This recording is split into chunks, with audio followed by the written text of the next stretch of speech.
Bonjour, bonsoir, mesdames, messieurs, mes amis, ma famille. Donc, encore une fois, nous avons un sujet important. En fait, c'est la deuxième partie du sujet qu'on a développé la semaine dernière. Donc, mais avant de commencer, nous tenons à dire merci à la Belle pour la danse. Merci la Belle. Nous espérons que vous avez aimé la danse. Alors, restez branchés. En effet, après notre sujet, nous avons encore de la danse. Donc, mesdames, messieurs, encore une fois, bonjour, bonsoir. Donc ici, c'est la deuxième partie du sujet. Alors, notre sujet, c'est quand les pensées deviennent des choses. Mais c'est en fait la deuxième partie du sujet. On a déjà parlé de la première partie, c'est la deuxième partie. Alors, êtes-vous prêts? Êtes-vous prêts? Êtes-vous prêts? Allons-y, allons-y, allons-y. Il y a une grande différence, oui, il y a une grande différence entre savoir ce qu'il faut faire et faire ce que l'on sait. La plupart des gens savent ce qu'il faut faire pour réussir leur vie, mais il ne suffit pas de savoir, il faut aussi agir et utiliser ce que l'on sait. Il se passe quelque chose d'intangible lorsque vous passez à l'action sur une idée.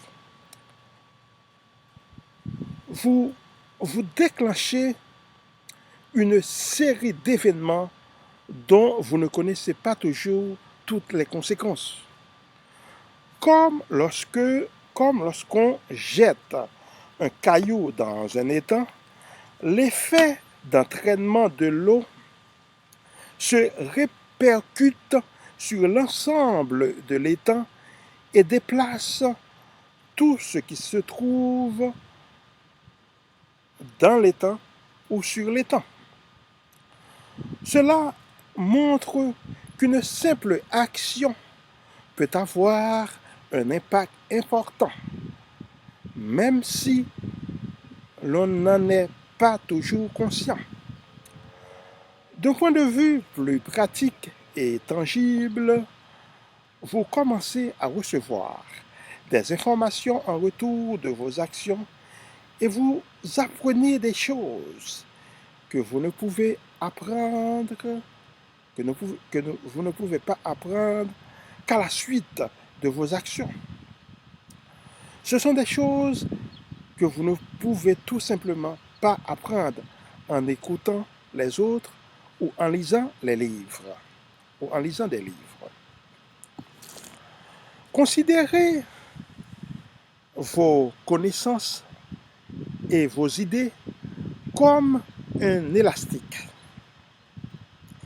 Il peut être étiré, mais tant que vous ne l'aurez pas étiré, vous ne l'utiliserez pas à bon escient. L'information est généralement quelque chose d'extérieur. Lorsque vous l'apprenez, vous la transformez en connaissance. Et lorsque vous agissez en conséquence, elle devient partie intégrante de votre vie. Pour faire une véritable expérience dans la vie, il faut passer à l'action. Savoir ne suffit pas. Nous voulons tous ressentir quelque chose et cela ne peut se faire qu'en engageant tous nos sens, pour expérimenter la plénitude de la vie dans toute son abondance. Son abondance.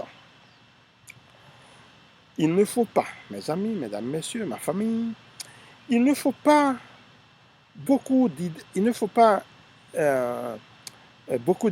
pour changer quelque chose dans votre vie. Il n'est pas non plus nécessaire d'avoir une idée compliquée.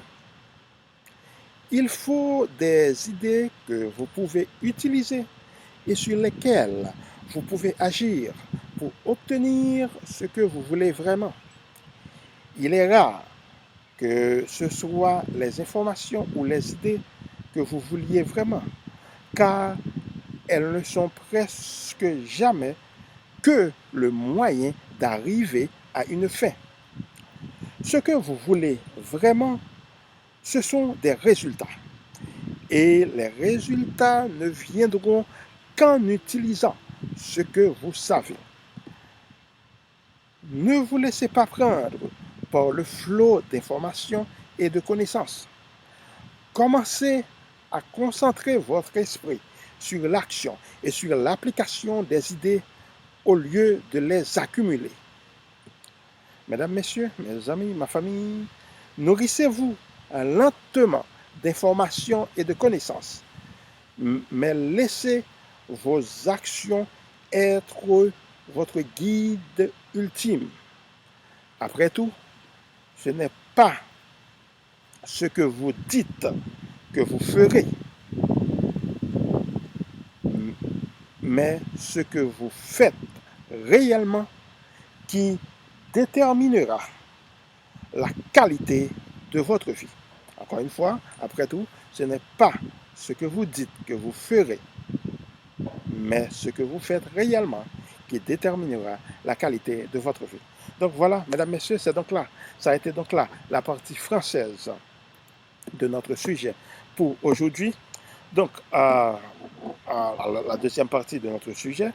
Donc, alors, si vous parlez français et si vous parlez, alors, si vous parlez l'anglais et si vous parlez l'espagnol, si vous parlez l'anglais et si vous parlez l'espagnol, nous avons aussi ce sujet en anglais et en espagnol. Voilà, donc merci beaucoup, à bientôt, à la prochaine. Voilà.